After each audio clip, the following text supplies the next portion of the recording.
You know, I thought there would be different ways to go for this.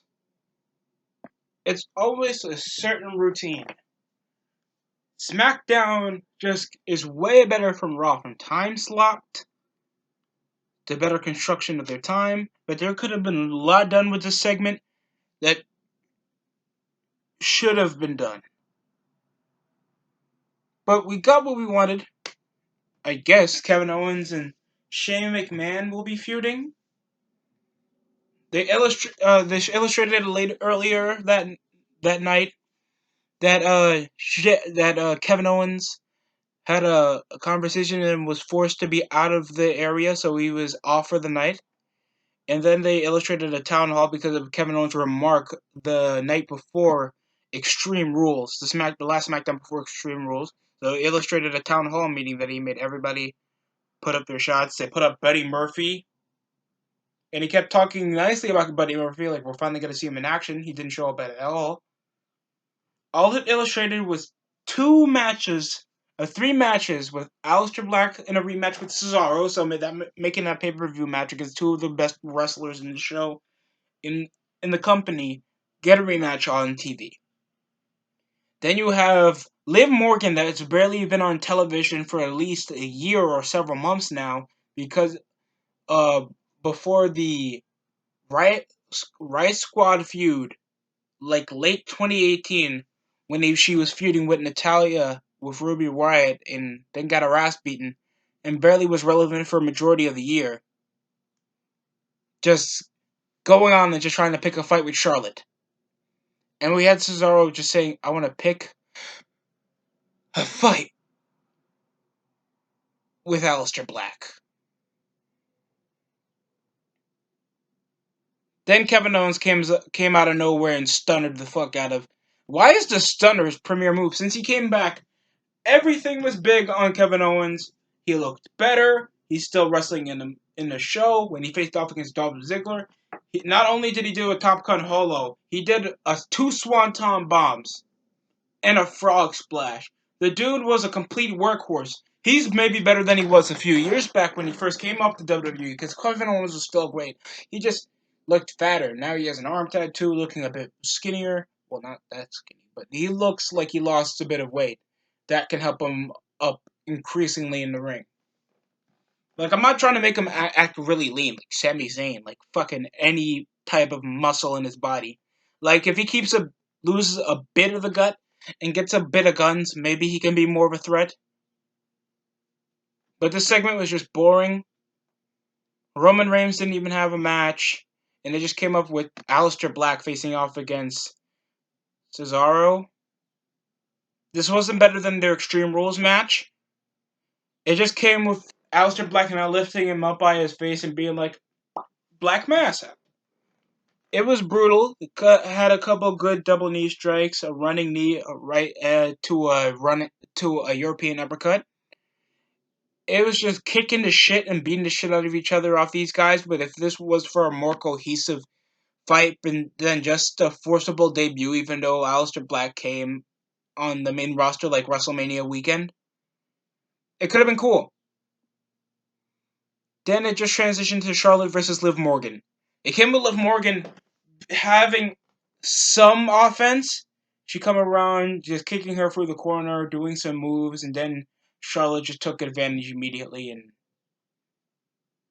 just jobbed her out. And it came up with her being fake, and then she became fake, looking like zombie unicorn in the fucking face. She looked stupid. Her looks look stupid.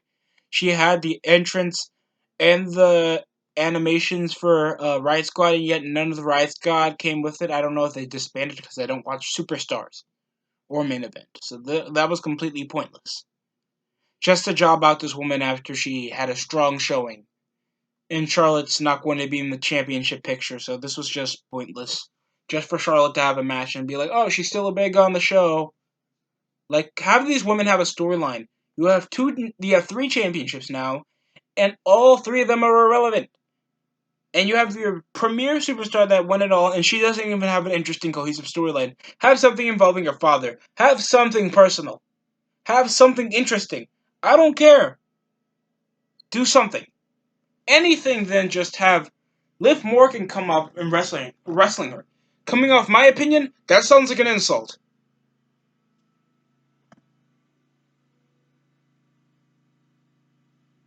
Jesus. Next up was Amber Moon and Bayley because she needed a surprise partner the last week before Extreme Rules. So it was Mandy Rose and Sonya Deville against Ember Moon and Bayley. And then after the tag team match, Bayley was trying to be like, "Oh, Ember Moon, you're my opponent. It's somebody new, somebody fresh. Just fuck off. No one cares. No one cares about Ember Moon. I love my thick princesses. Ember Moon is hot, and she obviously won a few matches, and she has been in like the cuffs of mid card for quite a while. So obviously you want to put her in a championship picture. But other than that, there's no coherent earning. She didn't earn a championship opportunity. All she did was win a tag match involving Bayley. And they just issued just a hype monger of like her spinning around like a fucking retard and winning, just swinging around. Like how does this convince you that these women are bona fide superstars? And you can see why WWE is losing in popularity. It's depressing. And I'm a big fan of Ember Moon. I think her finisher's cool. How they transition into the belly to belly to a little jumping stunner from the top was freaking awesome. But other than that, I don't care. Because these are just NXT superstars. And they just feel like NXT superstars. They still behave like NXT superstars. And they do nothing to break themselves from the pack. So I don't care.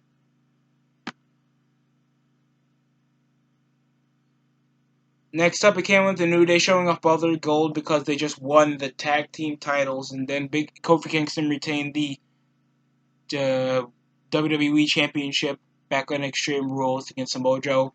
In a decent match that I thought Samoa Joe should have won.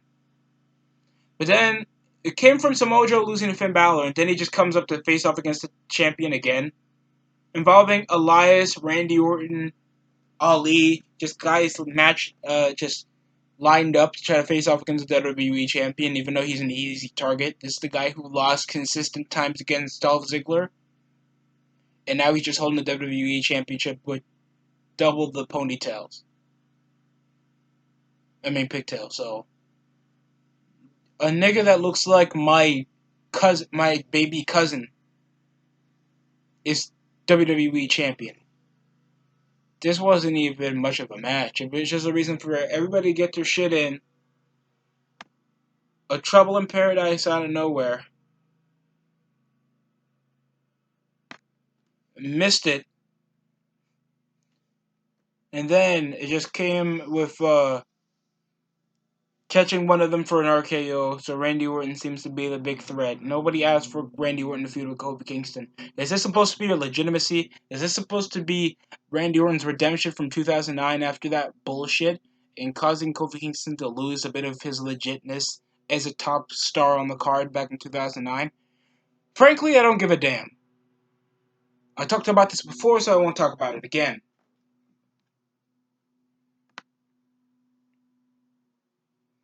So the heels take care of the New Day, then we had the Women's Championship that nobody cares.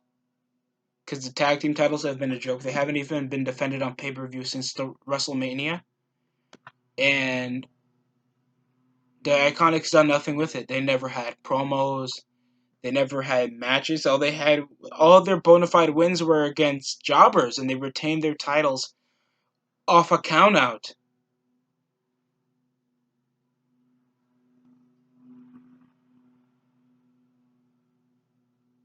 And they just stayed out there. They never thought of like dragging both of them back into the ring and continuing the match. All it got was like a severe injury. She was checking out on her tag partner for 10 seconds till the time winded out. What the fuck? And then Paige is okay with being with these Asians that can't fucking do shit, and then they just attack them afterwards with an elbow drop from Kairi Sane. Is this supposed to be two crazy Japanese chicks beating the shit out of some Australians. This is supposed to be good. I don't care about the tag team championships. Neither should you. I thought for a majority of the year that these shouldn't exist and these should go to champions, people that are eye catching. The Iconics are not eye catching. The Kabuki Warriors, the Crazy Asians should be separate. They're amazing. They're amazing wrestlers and they shouldn't be a tag team. They don't even have much of chemistry in their way. And Paige is just there because Neckbeard still want to fap to Paige since that sex tape, and they still wanted to fap to Paige before the sex tape. So, my guess. So it just proved that the Kabuki Warriors are idiots, and they allow any opponent to be out from a count out. They didn't even challenge them on Extreme Rules, if they're supposed to be insane tag team opponents. And then next up was Apollo against Andrade, and this just came off their little altercation on the conversation they had during the town hall meeting. And it had Andrade having 50-50 booking into losing to Apollo Crews. Yeah, they changed his name back to Apollo Crews for the last few weeks. Just thought you guys would still be calling him Apollo. And it just came up with him winning off, a couple of roll down moves, that stupid little fake kick into an elbow. It's the slickest move I see Andrade do. And these guys are incredible wrestlers, but with 50-50 booking and no legitimate storyline in this, I don't know why they're wrestling just to do this. And they do this with every wrestler. They do this with every wrestler. They don't want to talk about their beliefs, their career, any personal relationships they have with anybody. Make an interesting character, put something like a championship opportunity or a championship match on the line to make sure that these guys have a reason to fight each other if they screwed each other over. What happened to those types of storylines? For those last several months, for the last couple of years, they removed Pyro. They don't even show the intro song. You just exceed expectations to make sure you remove all hype and excitement to actually have an entertainment program.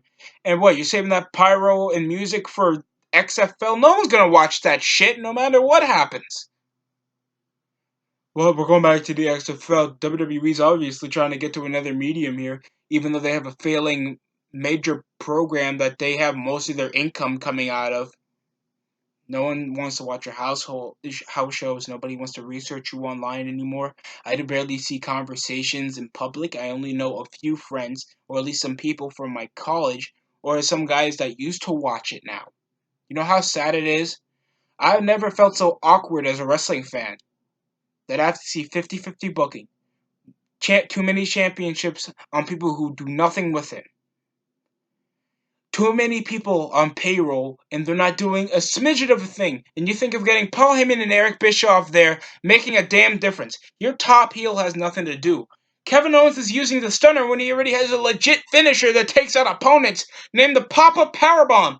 And yet, the fucking stunner gets a huge pop. When did she get more awkward boos than a springboard stunner that Cena did back in 2015? And yet I have to see Andrade lose to Apollo, even though he beat him twice already. So this makes no fucking sense. And wasn't Andrade feuding with Finn Balor, and then it just awkwardly just flissing out for Nakamura to just beat him? Where was the Intercontinental Champion?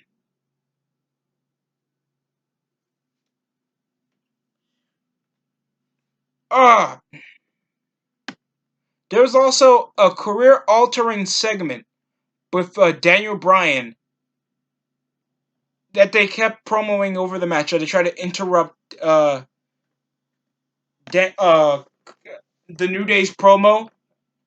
I think they call themselves the Black something. I didn't give a fuck, because, why would it matter if you're black holding the championships that you already held over 5 times already? And then it just came over to Daniel Bryan completely just coming back in and out, ending ring time. If you wanted to make a career-altering announcement, why didn't you just make it over the promo with an interviewer? Because all they have is female interviewers now, acting like complete dykes, asking the most stupid, obvious questions in the ring?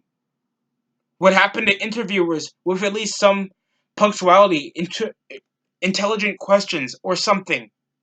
Mean Gene Okerlund, sadly, rest in peace to that guy. I love Mean Gene, and sadly he's gone. Howard Finkel. Michael Cole used to be an interviewer. At least he used to be. They used to do something with the interviewers. Embarrass them, actually answer their question so they can get through a storyline. And then you have Daniel Bryan wasting ring time with his fucking beard always there, and Eric Rowan struggling to find a job. I'm just asking him to go back to fucking Indies or something. Then we had Kevin Owens face off against Dolph Ziggler in the main event. Over Dolph Ziggler, like, he got the plug. He got the plug. He was talking to a referee. They're going to make this match happen. Kevin Owens face off against Dolph Ziggler. Oh, yeah, I'm going to make him pay. From the guy who couldn't beat Kofi Kingston. Both of these guys couldn't beat Kofi Kingston. I'm really trying my hardest to find a reason why these guys fought, even though these guys fought before, tagged, fought before for the Intercontinental Championship, and these guys continue to fight. And it just came to Kevin Owens doing a Top Gun Holo. Yes, he did that. It's a plunger from outside. Fuck it, I'm not gonna explain. He did two Swanton bombs. One he missed, the other one he missed, and it just came to super kick, punch, punch, punch, punch, super kick, a reversal from a super kick. Then he hits him with a stunner. Then Shane McMahon got hit with a stunner. I don't think the match ended by no contest because Cheyenne came out of nowhere. They couldn't even end it by DQ because they're trying to make this now a blood feud with Kevin Owens and Shane McMahon because he's against authority. Again, with this bullshit. They keep saying the McMahons run WWE, but it's mainly Shane McMahon with this dumb shit. Again, Stephanie isn't there, thank God, but there got to be something, more authority figures. I don't even see managers anymore. What the fuck are they doing on the show? You have to see Renee Young act so fucking paranoid with ADD. Somehow she couldn't even read down. I literally saw her reading down on the conference table. What the fuck was you expecting from this entire show? We had fucking Zombie Unicorn get jobbed out against Charlotte Flair. No coherent storylines. 50-50 booking. No hype machine. You're telling me this shit's going to be on Fox? And you're getting ready for a football league that no one's going to watch? Incredible. Incredible. This is a 3 out of 10. Raw got a 4, so Raw's better. Fuck you. I tried my best to stay positive. But you have Kevin Owens rip off a move that he really doesn't have to use when he has something more better. Who doesn't want to use the pop-up powerbomb? You're literally lifting up a dude, catching him in midair, then powerbombing him. That's a cool move. Why couldn't you do that? What, his back fucking sucks? Well, this fat fuck's doing a fucking stunner, and Dolph Ziggler's still having these pointless matches, and he's still thinking that he deserves more in the company? What did this continue? Come on. You know you didn't want to watch the SmackDown. None of these SmackDowns or Raws had replayability. The last Raw that even had replayability was maybe like the last Raw or fucking Slammies 2015. That you could remember some things. Brock Lesnar destroyed a car. A Sting came back after SummerSlam. Roman Reigns having maybe the best pop of his career. And maybe the last until the leukemia shit. This SmackDown was horrid. The Liv Morgan match was terrible. The Iconics are trying to use these pussy heelish ways and is proving these Japs to be completely retarded. And Shane McMahon continues to be the vocal point and heel of everything. And yet, he is a heel and he does a decent job trying to conduct a bit of heat. It's getting with these feuds that make no goddamn sense. Nobody else is chasing for the world championship. No one's chasing for another individual belt. No one has more care ways of going with storylines, except if you talk badly about me, I'm gonna fight you. No, if you're an authority figure, I'm gonna fight you because you're a bully. No, if you got that one championship, all I need to do is beat you once, and I get it. No tournaments, no storylines, no nothing. You completely waste fans' time, and we just took the adrenaline out of professional wrestling with this bullshit.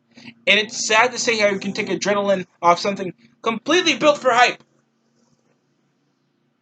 That is sad. This gets a 3 out of 10. I hated this SmackDown. I do not want to watch this again. And if people ask me if this was a bad show in the comments section, I'm discarding this comments. I'm joking. I'm not going to do that. But this was a poor SmackDown. Hopefully it gets better because we have 4 weeks before SummerSlam. And I don't want to get through any other, like, rumor territory because that ain't me. Anything else? There's, like, talk about Ronda Rousey maybe coming back from the YouTube channel from WWE. Anything else, this was completely stupid. It's only hyping up only one feud, and I don't care. Thank you for watching.